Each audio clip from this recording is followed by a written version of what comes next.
que a renovação do Uruguai não vem do Bielsa. O processo de mudança do futebol uruguaio vem do Oscar Tabárez. Vem de construção de uma geração de meio-campistas que saibam jogar, que saibam construir o jogo, que não deem pontapé, que tenham respeito pela construção das jogadas. Tudo isso foi um processo muito longo do Uruguai, depois de ficar fora da Copa do Mundo em 2006. E o Uruguai hoje tem o meio-campo com o Ugarte, Valverde e De La Cruz, que os três desarmam e os três constroem. E o Brasil vai enfrentar o Uruguai sabendo que o ponto forte do meio-campo do Uruguai é o meio de campo, e o Brasil joga sem meio-campo. Agora, esse é um problema deste jogo. Há questões do diagnóstico que eu acho que precisa ser preciso, com o perdão do pleonasmo, que é entender por que o Brasil não tinha dois centroavantes e não tinha nenhum. Porque o Rodrigo jogava de centroavante, o Gabriel Jesus por dentro, mas o Rodrigo vinha para a ponta esquerda, o Gabriel vinha para centroavante. Se você pegar o mapa do Gabriel, ele ocupa muito mais a ponta direita do que o comando, do que a grande área. Mas o Gabriel era o suposto 9 e o Rodrigo também não era 9. E tinha dois jogadores de meio campo perdidos, que eram o Casemiro e o Bruno Guimarães. Agora, esse é o problema pontual do Diniz. E o problema não está em você dizer que agora vem o Ancelotti e vai resolver todos os problemas. Não. O Brasil precisa de um processo de construção de uma nova seleção. Essa nova seleção, agora vai ser importante, porque o Neymar vai se constatar uma lesão do Neymar, infelizmente. E o Neymar, até ontem, eu diria, o Neymar não é imprescindível. Não estou dizendo que se deva prescindir do Neymar. São duas coisas completamente diferentes. Você não precisa prescindir do Neymar, mas ele não é imprescindível.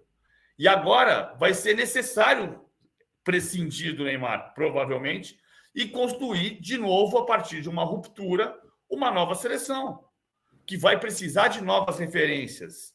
Rodrigo e Vinícius Júnior, por exemplo, e Paquetá, quando voltar à seleção, e construir um novo... E toda vez que a seleção precisou construir um novo time, todas as grandes crises vêm daí. Em 79, quando perdeu para a Bolívia em La Paz e foi eliminado pelo Paraguai no Maracanã na Copa América. Em 83, quando tomou 2-0, fora o baile do Uruguai, foi a última vez que perdeu 2-0 para o Uruguai, foi na primeira final da Copa América de 83, foi uma campanha muito ruim e terminou com vice-campeonato. Quando o Evaristo assumiu e não durou mais do que 6 jogos, porque ele estava lançando uma geração que tinha Casagrande, que tinha Bebeto, que tinha Branco, que tinha Alemão, para formar um novo time e não conseguiu, porque voltaram Zico, Sócrates, Cerezo e Falcão para as eliminatórias. Quando perdeu para a Bolívia 2-0 na eliminatória de 93, quando passou o vexame contra Honduras, tudo isso é em momentos de transição de uma seleção para outra, que vai precisar acontecer agora. E vai ser dolorido, seja com o Diniz, seja com o Ancelotti. Que vai virar tema cada vez mais nos próximos dias e semanas, porque a crise técnica faz você buscar uma solução imediata. Eu quero saber de vocês nesse sentido, a respeito do Ancelotti. Só vou registrar aqui participações do pessoal que está comentando bastante aqui com a gente. O Ângelo, o Matheus, o Gregory, o Emerson, o Márcio, o integrante da nação, está falando também aqui sobre os números dos dados do SofaScore de treinadores renomados do futebol brasileiro e internacional. A Lígia e o Rafinha também mandando mensagens, todo mundo participando e, claro, comentando da seleção brasileira. Em cima disso que o PVC falou, primeiro queria saber de vocês do ponto de vista histórico para a gente aprofundar e depois entrar no tema Ancelotti. Nesse tema de pior crise da história da seleção, o pior momento, o PVC citou o 7-1 da Alemanha e a derrota para Honduras. Estão de acordo, Rodrigo Matos e Igor? Eu estou de acordo. Tem aquele momento do Dunga também, contra o Peru, também, que é um momento bem ruim da seleção ali, né? Eu acho que talvez também tivesse nesse patamar, mas os dois citados pelo PVC estão bem citados. O que eu vou acrescentar do que o PVC falou é que, assim, beleza, tem que fazer uma transição para um outro time, só que até agora, nos 4 jogos iniciais, o Diniz não indicou um novo modo de jogar, mas ele não indicou uma transição de busca de novos jogadores, entendeu? São os mesmos jogadores. E, assim, com jogadores que estão com rendimento muito ruim e eles continuam ali, parece que com e hierarquia, que tem uma medalhinha. E aí vou dar 2 exemplos. Um é o Casemiro, que está jogando muito mal. Qual a justificativa dele jogar os 4 jogos? Sendo que ele jogou muito mal todos. Ontem falhou feio ali no segundo gol do Uruguai, que ele perde a bola para o Darwin Núñez junto com o Gabriel Magalhães. O Brasil tomou 2 gols de lateral, né? Pois é. O primeiro com o erro do Marquinhos, né? E o segundo é o Richarlison. Por que o Richarlison é a primeira opção para entrada no lugar do Neymar? Ele está jogando mal todos os jogos. Aí você vai forçar 4 atacantes com um jogador que está muito mal. Sabe, tem decisões... Nem do ponto de vista técnico e tático se justifica a escolha do Richarlison. Tudo que o PVC falou, tem transição de time, vai ser dolorido. Agora, primeiro, não estou vendo o Diniz construir essa transição, nem que seja o início dela, porque está usando mais ou menos os mesmos jogadores. E segundo, dentro desse pacote, o Diniz ontem tomou decisões inexplicáveis. Sob o ponto de vista qualquer de técnico, assim, parecia... sei lá, o Sampaoli, entendeu? Na recente passagem ali pelo Flamengo. É uma coisa, decisões inexplicáveis. No final, parecia um time de pelada. Sampaoli como parâmetro. Eu acho que o que o Diniz estava tentando fazer, um mesmo time com uma transição que eu acredito. Você vai ter Casemiro, Neymar, Marquinhos, Danilo, e você vai fazer a transição dos veteranos para os jovens. A lesão do Neymar pode precipitar isso. E aí precisar, de fato, ser um novo time que não tem casca. Vamos lá, em cima disso que você falou, olhando para essa imagem. Só lembrar um detalhe, Razan. Ontem foi a primeira derrota do Brasil nas eliminatórias com o Neymar. Porque o Brasil não perdia desde 2-0 para o Chile em 2015, jogo que o Neymar não jogou. E o Eric Faria acho que informou que era o Sampaoli o treinador desse time. Eu estava nesse jogo lá em Santiago, 2-0. Olha que coincidência.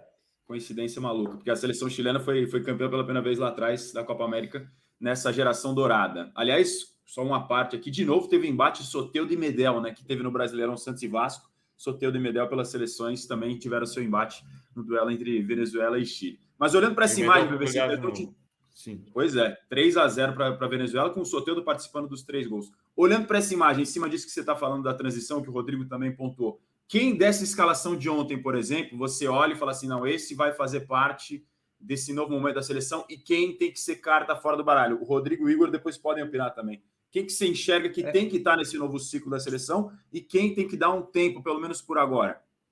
Rodrigo e Vinícius tem que estar. Rodrigo e Vinícius são as referências. Eu não vou dizer nada, vou crucificar alguém, dizer não pode estar mais. Acho que não é isso. O Marquinhos jogou péssimo. O Marquinhos jogou ontem a pior partida dele pela seleção brasileira e o Casemiro viveu os 4 piores jogos, a pior fase, pelo menos, né? Na sequência dos 4 jogos. Não dá para dizer não volta mais. Não.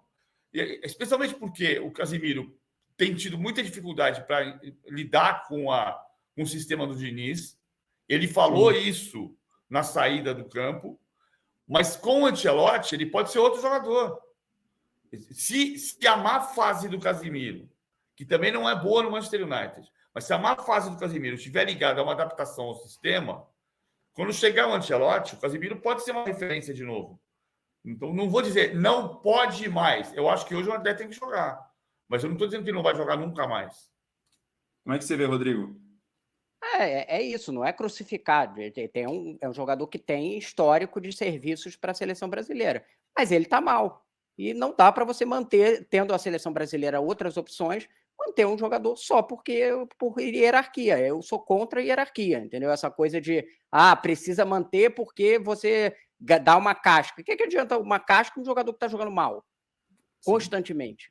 E eu acho que no caso do Richarlison, ele não merece nem convocação no atual conjuntura.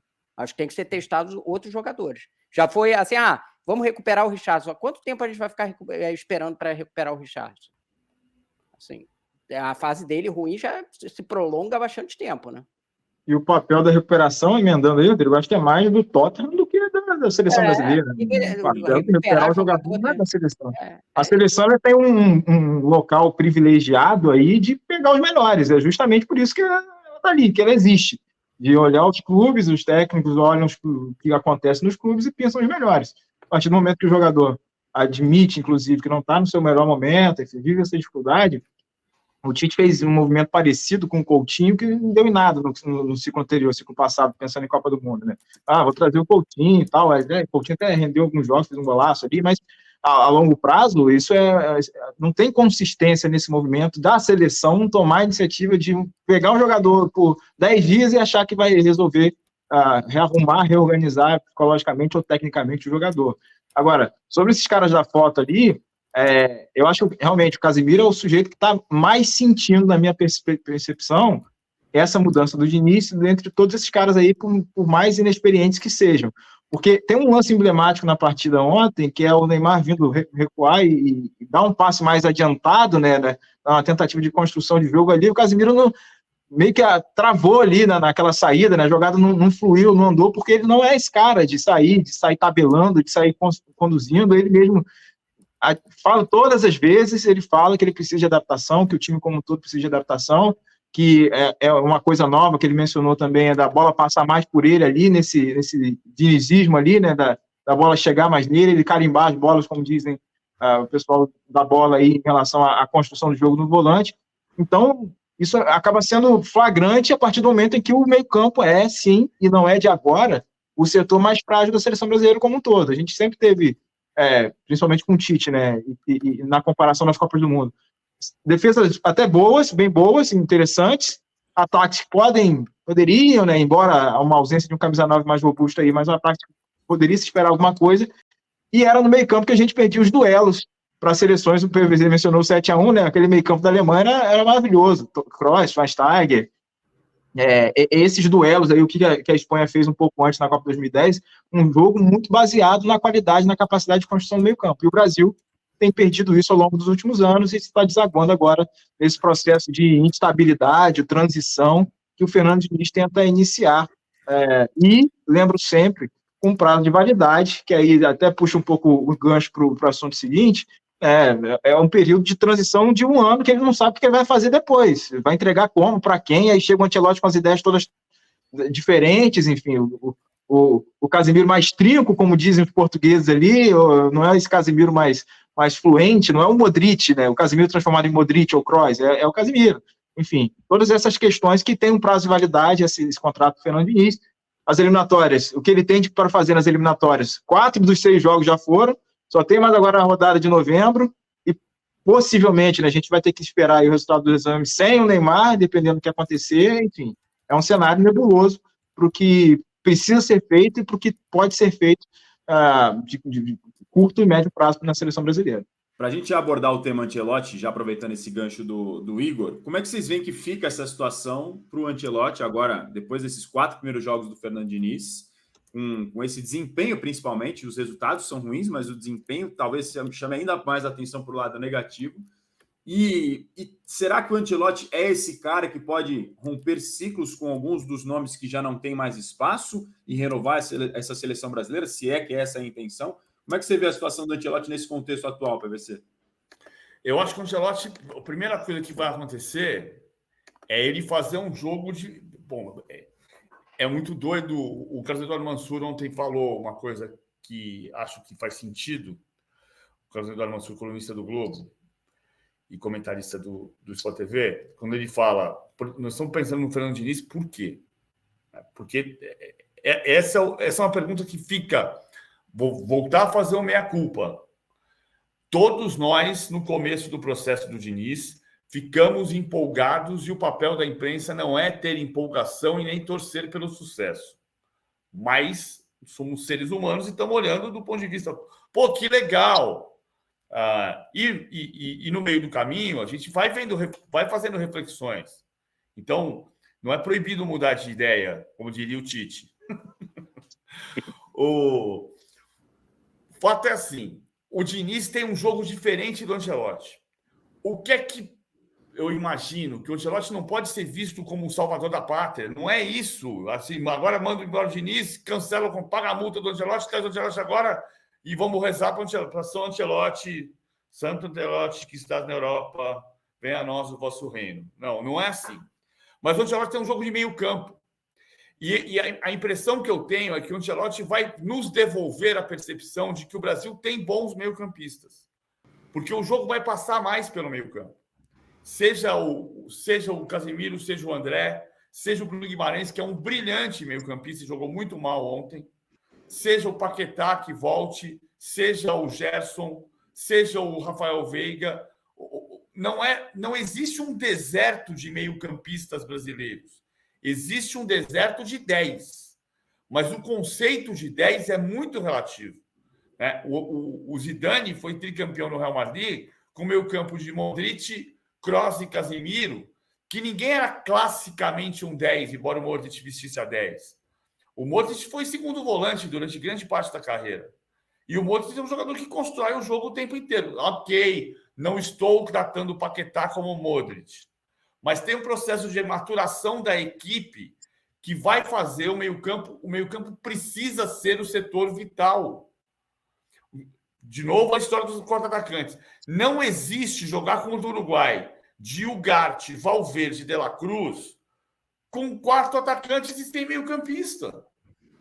Então, eu acho que passa muito por aí. A grande transformação é do estilo. O Diniz vai conseguir provar que existirá na literatura daqui a um tempo o sistema que o Diniz quer implantar. Vamos descobrir isso com o tempo.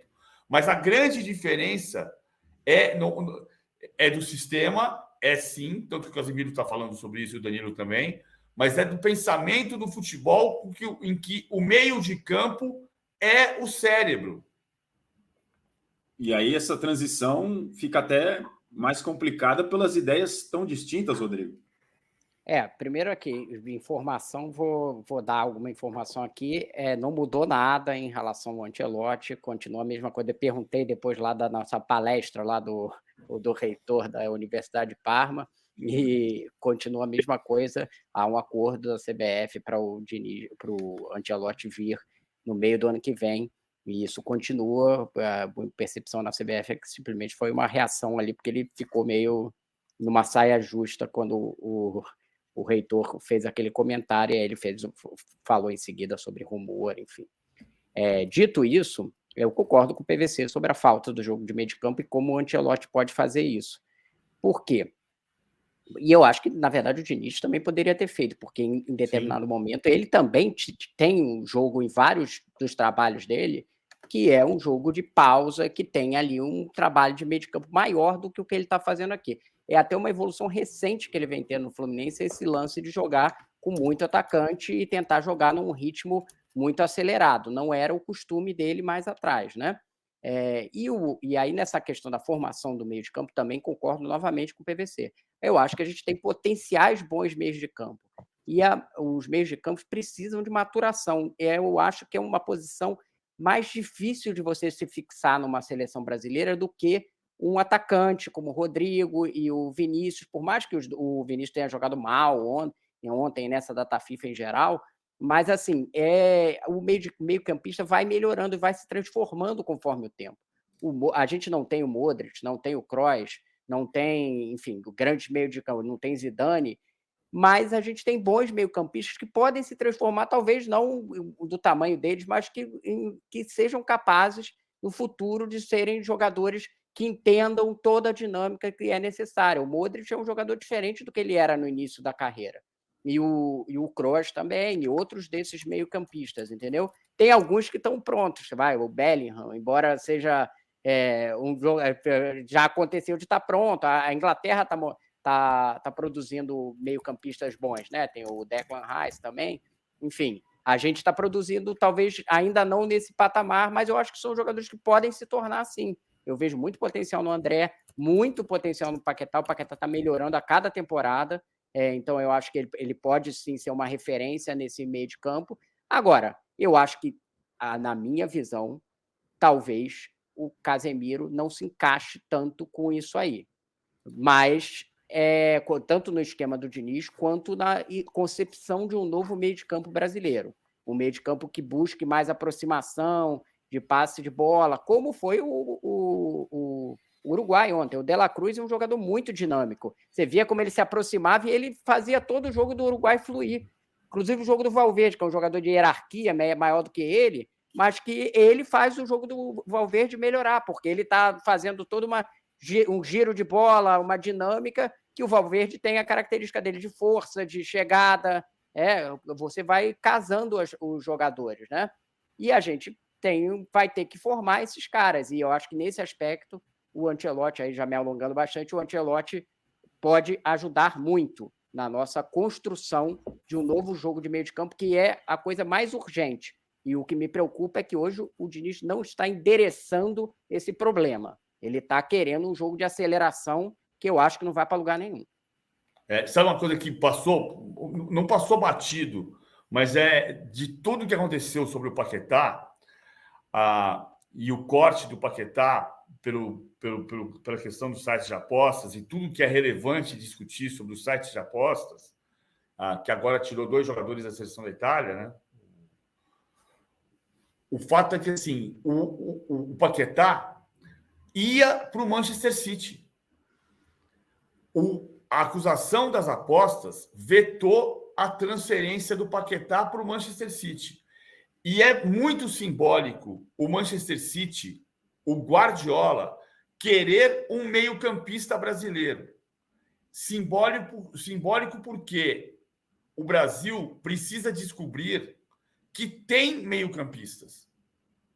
Se o Ancelotti podia até querer o Paquetá para outra função, mas se o Guardiola podia até querer o Paquetá para outra função, mas se o Guardiola se interessa por um jogador de meio-campo brasileiro, é porque o Brasil tem meio-campistas. Só que a gente precisa descobrir isso. Sabe outro aspecto? Acho que a discussão passa muito aí dessa construção do meio-campo, né? Por quem se tornou o nosso articulador principal ali, que é o Neymar. O papel do Neymar no time se reflete muito nesse desenho, nesse molde de meio-campo que a gente vê. O PVC mencionou Casemiro, Modric e Kroos. Ontem, Ugarte, Valverde, De La Cruz. Nenhuma dessas formações tinha alguém fazendo o que o Neymar faz hoje ou tem feito na seleção brasileira. Então, por um aspecto negativo aí que a gente lamenta, que é a lesão dele, talvez o Diniz seja forçado a desenhar uma seleção um pouco mais parecida com esse tripé de meio campo que esses europeus e esses sul-americanos que a gente mencionou estão fazendo, têm feito ao longo dos anos, em vez de abrir mão um pouco dessa sustentação que o Casemiro dá, de um pouco mais preso, com o Bruno Guimarães, fazendo, por vezes, lado a lado, ou um pouco mais recuado, para que o Neymar possa ser o Neymar, flutuar nessa versão Neymar de 2018, 2019 para frente, pós-lesões e pós-queda de rendimento físico dele, que ele não é mais um ponta esquerda como se acostumou a ser no começo de carreira. Então, acho que passa muito esse desenho para o meio-campo que encontre um jeito de ou ter que abrir mão do Neymar, olha o nível da proposta aqui, né? Mas, enfim, encaixar o Neymar de uma forma, não necessariamente tirá-lo do time, mas encaixar o Neymar de uma forma que permita esse meio-campo ter essa sustentação. E aí o Paquetá, como vocês falaram, está trabalhando muito bem no West Ham nisso aí, um jogo dinâmico, vai para a esquerda, abre espaço, mexe, tabela, enfim, constrói dessa forma esse setor. E com o Neymar a gente não consegue ver, vamos lá, para o Uruguai, a gente sabe o quão genial é o Arrascaeta, para o nível do Flamengo aqui, enfim, e o Arrascaeta, ali na formação de ontem, não tinha onde encaixar o Arrascaeta, por exemplo, para a gente mencionar um cara que seja um pouco mais um 10 cerebral ali, e por mais que isso pareça uma heresia futebolística, né? Como é que você não encaixa o Arrascaeta naquele desenho? Para aquela proposta, para aquele formato de time, né? Darwin ali centralizado na frente, os caras na ponta, enfim, por onde saiu o gol, o primeiro, por exemplo, com o Araújo lá, o genérico, o outro Araújo, que não é o zagueiro, mas enfim, desenhos e desenhos que vão refletir a forma com a qual o Brasil vai jogando e com a qual o Neymar pode se encaixar ou ser adaptado dentro desse contexto meio-campista aí da seleção brasileira.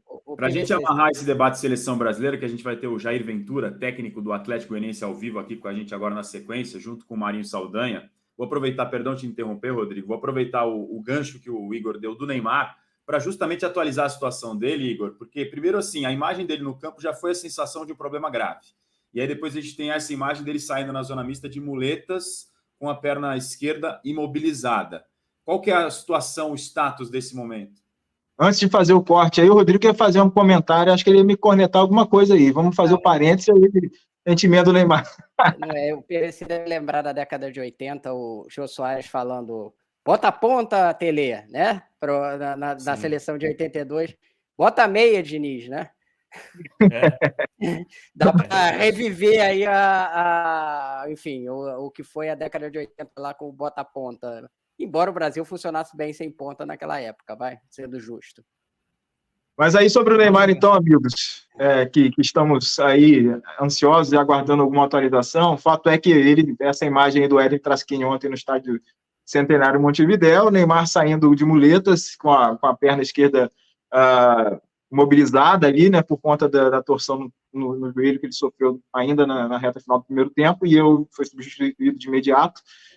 A atualização que a gente tem é que ele foi para São Paulo, desembarcou agora de madrugada, nessa madrugada lá em São Paulo, o Dr. Rodrigo Glasmar, médico da seleção brasileira também, está na capital paulista, e eles ficaram de se encontrar daqui a alguns minutos, vamos dizer assim, a partir do meio-dia, cerca de meio-dia, depois descansarem um pouquinho e se encontrarem para começar o processo de reavaliação clínica, né, que foi feita uma avaliação lá imediata, enfim, e a avaliação mais aguardada, que é a avaliação por imagem, para verificar qual é o grau da gravidade aí, enfim, da lesão que o Neymar sofreu.